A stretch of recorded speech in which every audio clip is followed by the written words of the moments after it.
আসসালামু আলাইকুম প্রিয় ফুটবল ফ্যান্স। আজকে কথা বলবো আর্জেন্টাইন নাম্বার 9 হুলিয়ান আলভারেজকে নিয়ে।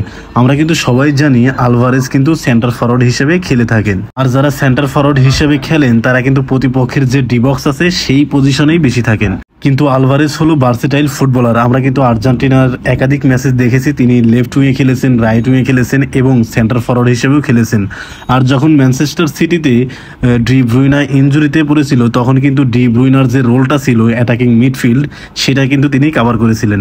তার মানে এখান থেকে সুস্পষ্টভাবে বোঝা যায় এই হুলিয়ান আলভারেজ একজন ভার্সেটাইল ফুটবলার। 2022 কাতার বিশ্বকাপে যখন লাউতারো মার্টিনেজ অফ ফর্মে ছিল তখনই কিন্তু একজন নাম্বার 9-এর প্রয়োজন ছিল।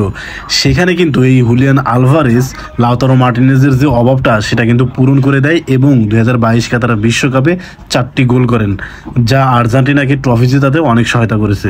তারপর 2024-এর কোপা আমেরিকাতেও তিনি 2টি গোল করেন। তিনি আর্জেন্টিনার হয়ে মোট ম্যাচ খেলেছেন 37টি আর গোল করেছেন 11টি। গোলের দিক দিয়ে যদি চিন্তা করা হয় তাহলে বলাই যায় যে হুলিয়ান আলভারেজ কিছুটা হলেও গোল কম করেছে, কিন্তু তার যে ওয়ার্ক রেট এক কথায় অসাধারণ। প্রতিপক্ষের যারা ডিফেন্স আছে তাদেরকে সবসময় ব্যস্ত রাখা, অ্যাটাকিং জোন থেকে লেফট উইং রাইট উইংয়ে মুভ করা সত্যি অসাধারণ। হুলিয়ান আলভারেজ চিলির বিপক্ষে যে ম্যাচটা খেললেন সেটার শর্ট ম্যাপ যদি আমরা দেখি তাহলে আরো ক্লিয়ার ভাবে বুঝতে পারবো। হুলিয়ান আলভারেজ একজন সেন্টার ফরওয়ার্ড হিসেবে তিনি প্রতিপক্ষের যে ডিবক্স আছে সেখানে থাকার প্রবণতাই বেশি থাকবে, এটাই স্বাভাবিক।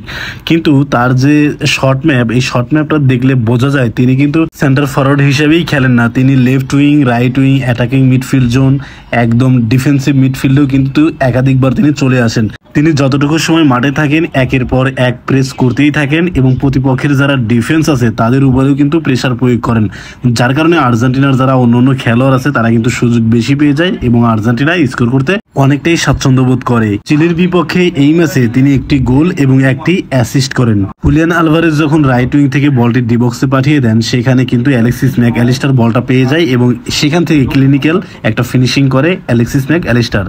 তারপরে ম্যাচের 84তম মিনিটে জিওভানি লো সেলসোর অ্যাসিস্ট থেকে আউটসাইড অফ ডি বক্স থেকে বা পায়ের জোরালো শটে চিলির গোলকিপারকে কিন্তু পরাস্ত করেন হুলিয়ান আলভারেজ। হুলিয়ান আলভারেজের ওয়ার্ক রেটের কারণেই 2022 কাতার বিশ্বকাপের পর থেকে কিন্তু লাউতারো মার্টিনেজ স্টার্টিং 11-এ তেমন সুযোগ পান না। আর্জেন্টাইন কোচ লিওনেল স্ক্যালোনি যেহেতু ডিফেন্সিভ স্ট্র্যাটেজি ফলো করে তাই লাউতারো মার্টিনেজের তুলনায় হুলিয়ান আলভারেজই এই স্কোয়াডের জায়গা বেশি পায়। আর হুলিয়ান আলভারেজকে বিগ ম্যাচ প্লেয়ার বললেও কোনো ভুল হবে না, কারণ বিশ্বকাপে তিনি 4টি গোল করেছেন, তারপর 2024-এর কোপা আমেরিকায় 2টি গোল করেছেন, তারপর সিটির হয়ে গুরুত্বপূর্ণ সময়ে কিন্তু তিনি একাধিক গোল করেছেন। এখান থেকেই সুস্পষ্টভাবে বোঝা যায় Julian Alvarez big match player এবং বড় বড় ম্যাচে কিন্তু তিনি জ্বলে ওঠেন এবং নিজের দলকে সহায়তা করেন, যার কারণে লিওনেল স্ক্যালোনির প্রথম চয়েস হুলিয়ান আলভারেজ।